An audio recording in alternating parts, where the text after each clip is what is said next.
আমাদের মাঝে কিছু ত্রুটি, কিছু ভুল থাকার জন্যে আমরা একটা জায়গায় আসতে পারছি না।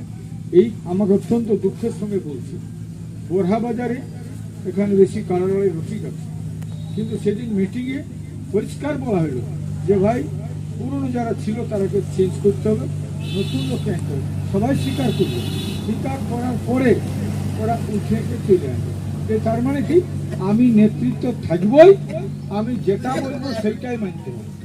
প্রথম জানছে না, প্রথম দায় বলেছিল দাদা একবার ব্যবস্থা করতে একটা মিটিং করো, ওই মিটিংয়ে থাকবে রামচন্দ্র সহিত থাকবে, আরও লোক থাকবে, বিভিন্ন পার্টির লোক থাকবে, আর আমিও যাব আর বলবো যে সংস্কৃতি ভালোবাসিস তাহলে সবাই ব্যস্ত এবং সেদিন খেলা সচেত কারাকে মিছিল করায় আর ডেপুটেশন দিতে হবে।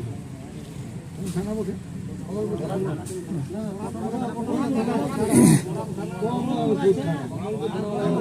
একবার দেখার ওইটার নামটা যদি করানো 100 কারা যাবে, চল তো কথা বলে উঠে দেখা দেখি হবে, ওইটাই যে লোকটা হবে না, আর ওই যদি মাথা ওইটাই শুধু বললেন মাথা খারাপ হয়ে যাবে, লোকময় হয়ে যাবে। আর সংস্কৃতিটা এখন সেই মিটিংয়ে প্রিয় সাথী সভাপতি এবং আমার আদিবাসী কর্মী সমাজের সমস্ত নেতৃত্ব আর যারা আমাদের এই কারা প্রেমী, মানভূম সংস্কৃতি রক্ষা, যারা আজ দীর্ঘদিন এই কারা রসিক এবং এই কারা লড়াইকে যারা ভালোবাসেন, সবাইকে হার্দিক জোহার জানাই। আমি সংক্ষেপে বক্তব্যটা রাখি। বন্ধু, মনে রাখবেন, পৃথিবীর কোনো জায়গায় বিনা সংগঠনের লিডারশিপ ছাড়া কিছু চলতে পারে না। একটা সমুদ্রে জাহাজ কিংবা নৌকা যদি নাবিক না থাকে, নাবিকহীন জাহাজ, নাবিকহীন নৌকা যেমন তার গন্তব্যস্থলে পৌঁছাতে পারে নাই, তেমনি কোনো সংগঠন তার লিডারশিপ বেঁচে রেখে নেতৃত্ব বাদ দিয়ে কখনো সেখানে মূল জায়গাতে পৌঁছাতে পারে না। এটা আমি অনেকদিন আগে থেকে বলেছি, এখনো বলছি। কিন্তু আমরা আমাদের মাঝে কিছু ত্রুটি, কিছু ভুল থাকার জন্যে আমরা একটা জায়গায় আসতে পারছি না। এই আমাকে অত্যন্ত দুঃখের সঙ্গে বলছি। বোরহা বাজারে এখানে বেশি কারালয় রসিক আছে, কিন্তু সেদিন মিটিংয়ে পরিষ্কার বলা হলো যে ভাই পুরনো যারা ছিল তারাকে চেঞ্জ করতে হবে, নতুন লোক আনতে হবে। সবাই স্বীকার করবে, স্বীকার করার পরে ওরা উঠে চলে আসবে। তার মানে কি, আমি নেতৃত্ব থাকবই, আমি যেটা বলবো সেইটাই মানতে হবে। এটা কেন হবে? আরে সবাই একটা সিদ্ধান্ত হয়, ডিসিশন হয়, যে কোনো জায়গাতে কমিটির মিটিং করে সিদ্ধান্ত হবে, সেই সিদ্ধান্তটা আমাকে সবাইকে মানতে হবে। ওইখানে আমাদের অনেক সিদ্ধান্ত হলো, সেটা পড়িয়ে শোনানো হয়েছিল, পড়িয়ে শোনানোর পরেও তোমরা মানলে না। আমি একটা কথা বলছি, আমি জানি তো সংকট সময় পুরুলিয়া জেলার কোনো নেতা দাঁড়াবে না। আমি একমাত্র নেতা যে বলেছি যে পুরুলিয়া বা জঙ্গলমহল অর্থাৎ মেদিনীপুর, ঝাড়গ্রাম, বাঁকুড়া, পুরুলিয়া এর মাঝে যে উপনিবেশ রাজ চলছে, উপনিবেশ কাকে বলে? বাইরের লোকে রাজ চালাবে আর এখানে সুযোগ সুবিধা সব লুটে নিয়ে যাবে। এইটা আমি বামফ্রন্টের বিরুদ্ধে বলেছি। 15 বছর এরা ছিল টিএমসি, তারও বিরুদ্ধে বলেছি। আর এখন কিন্তু আমি দেখছি যে আমাদের শুভেন্দু অধিকারী যে চমক দিয়েছে এখন তক, কারণ যে বাজেটটাকে ঘোষণা করেছে সে বাজেটটা সর্বোৎকৃষ্ট বাজেট, ইয়ার আগে ধরনের বাজেট হবে। এই জন্য কিন্তু আমি নাম করেছি।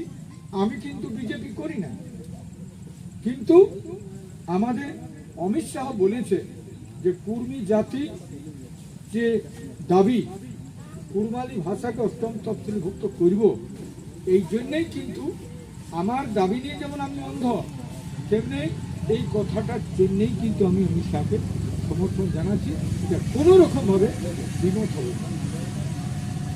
তাহলে আমরা একটা কন্ডিশনেই আছে, যদি না দেই তাহলে ভাববো আমরাও, এই কথা আমাদের আছে। আশা করি এই যে আমাদের ডিমান্ড, সেদিন আমি কয়েকদিন আগে আমরা গেছিলাম, পেপার আপনারা পড়েছি, আমার সঙ্গে শুভেন্দু অধিকারীর বৈঠক হয়। এই বৈঠকে উনি ক্লিয়ার বলেছেন, অজিতবাবু আপনি জানিয়ে নেবেন আপনার এই সরকার, আমাদের ডবল সরকার, ডবল ইঞ্জিন, একদম আপনার দাবি পুরা হবে, এই কথা বলেছে। তো আমি আপনাদের কাছে এটা অঙ্গীকার হচ্ছি, যদি আপনারা এক থাকতেন, তবে একটা কথা, লিডার কখনো নার্ভাস হয় না, কে থাকবে কে নাই থাকবে এতে নেতার কিছু যায় আসে। সব দিনেই পৃথিবীতে দেখা গেছে একটা সংগঠন শক্তি গড়ে ওঠে, তার সঙ্গে কিছু লোক প্রতিক্রিয়াশীল, ওরা প্রতিক্রিয়াশীল চক্রান্ত একটা কিছু লোকের হবে যে ওরা অন্য কিছু করবে। আজকে তোমরা ঠিক করো, আজকে তোমরা ভাবো যে এই যে টিএমসি 15 বছর রাজত্ব চালায়, সেই রাজত্বে আজকে ওর কাছে দাঁড়াবার মতন গোটা লোক সব নেতাগুলা ওকে ছাড়ি দিল, সবাই ছাড়ি দিল, এইরকম হয়। কিন্তু আমি বলবো এটাই, বামফ্রন্টের যে 34-35 বছর ওরাও কিন্তু হারল তো হারল, আর ঘুরে আইল।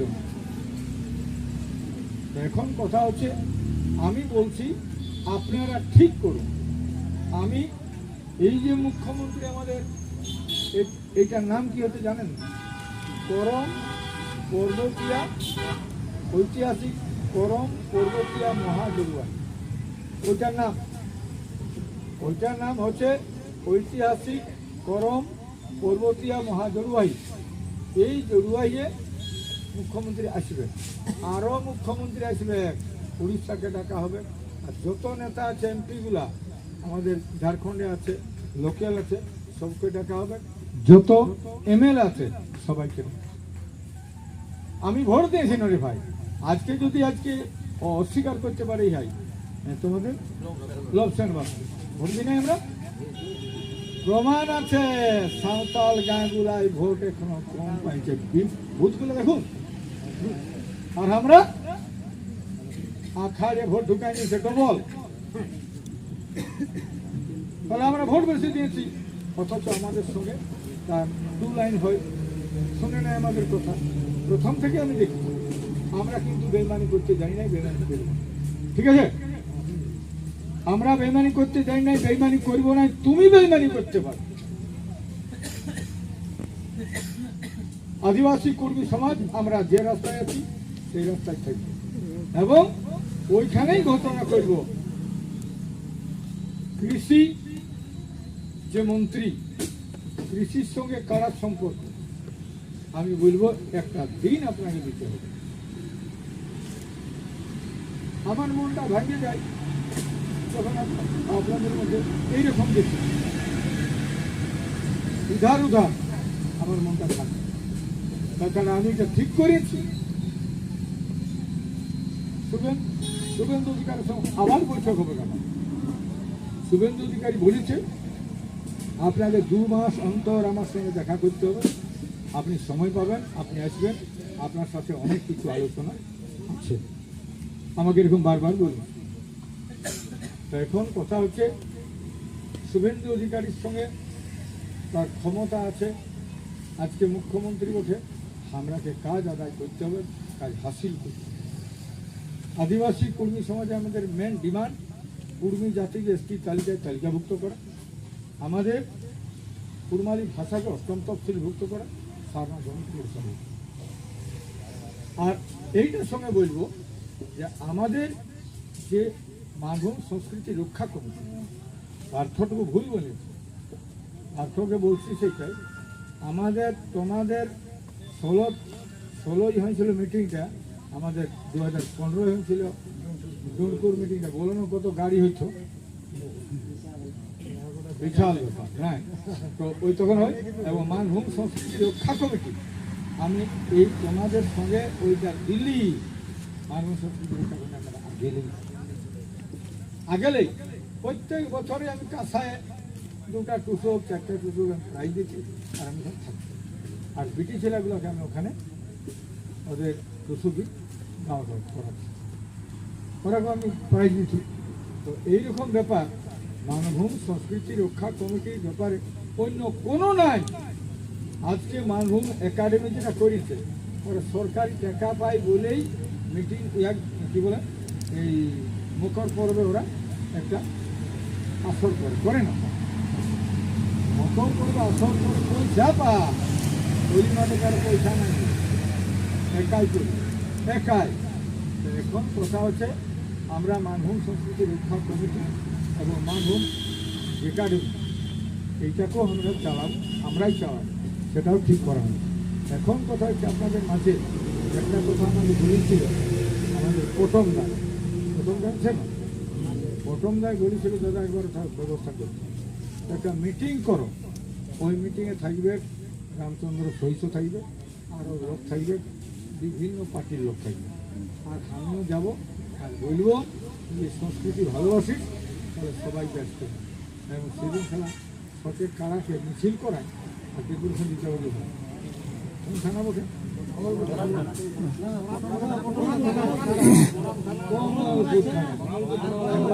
একবার দেখা ওইটার নামটা যদি করানো 100 কারা যাবে, চল তো কথা বলে ওঠে দেখা দেখি হবে, ওইটাই যে লোকটা হবে না আর ওই যদি মাথা ওইটাই শুধু বললেন মাথা খারাপ হয়ে যাবে লোকময় হয়ে যাবে।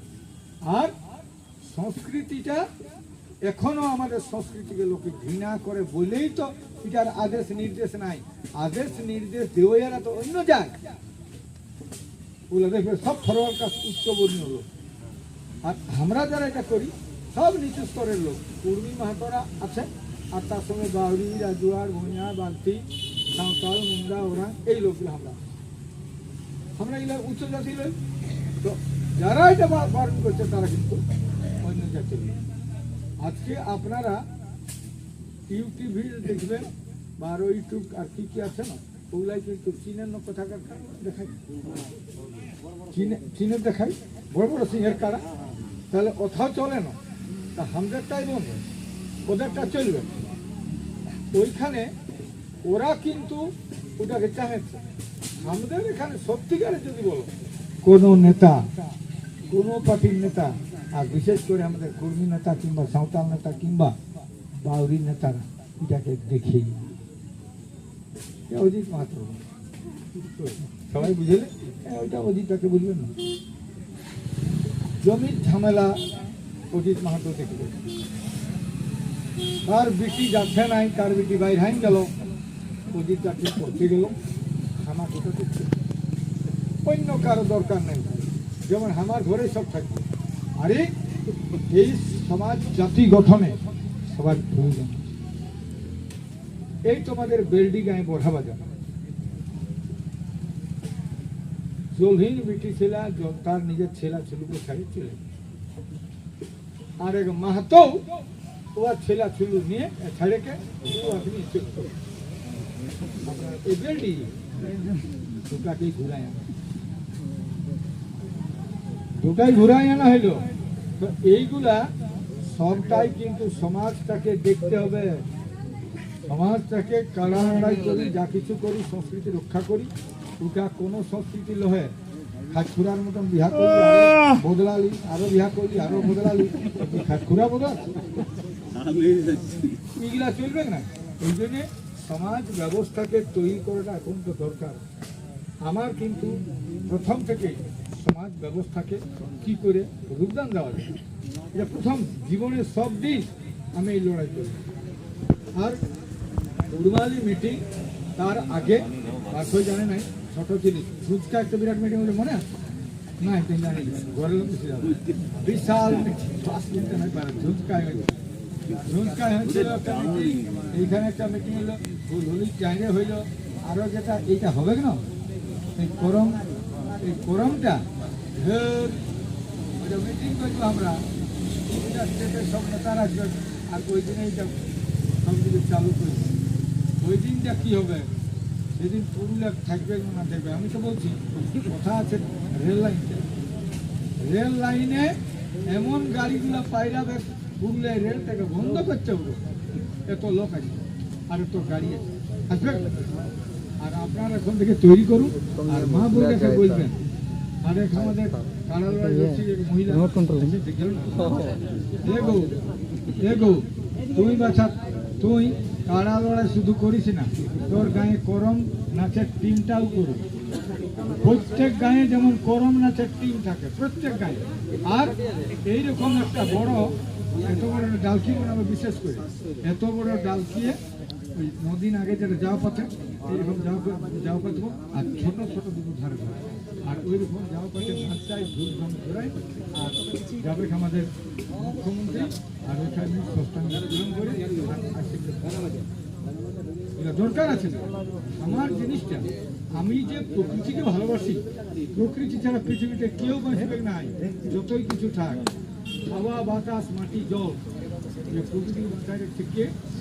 এই যে আমাদের কালচার, আমাদের সংস্কৃতি একমাত্র ট্রাইবেল কালচার, একমাত্র আদিবাসী সংস্কৃতি, আদিবাসী কালচারেই কিন্তু মানে পৃথিবীকে বাঁচায়। পৃথিবী বাঁচবে ওইটাই, কিন্তু আমরা বুঝি নাই যে পৃথিবী কোনটাই বাঁচছে। হাওয়া বাতাস এই বলেছি, দেখো ছেলে গল্প করতে করতে বলেছি। আচ্ছা বলুন দেখি আপনারা, এই যে গত ইহাটা পাইরান গেল, কি বলে ওটাকে, যেটা সব রোগ হয়েছিল না, করোনা রোগটার সময় মন্দির বন্ধ হয়েছিল না? মন্দির মসজিদ গির্জা সবই বন্ধ হয়েছিল, সব চাবি। তো আমি বলছি ওটা 3 বছর নাই, 30 বছর যদি মন্দির মসজিদ গির্জা না খোলাই কোনো কিছু হবে না। কিন্তু আমার দেবতাটা যদি 1 সেকেন্ড চোখটা নুবিয়ে দেই, তাহলে পৃথিবীটা 1 সেকেন্ডেই শেষ। সূর্য যদি না থাকে বলুন ভালো কি হবে? বাতাস যদি না চলে কি হবে?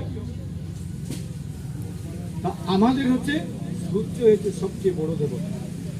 আর সূর্য আজকে বাতাস হাওয়া মাটি জল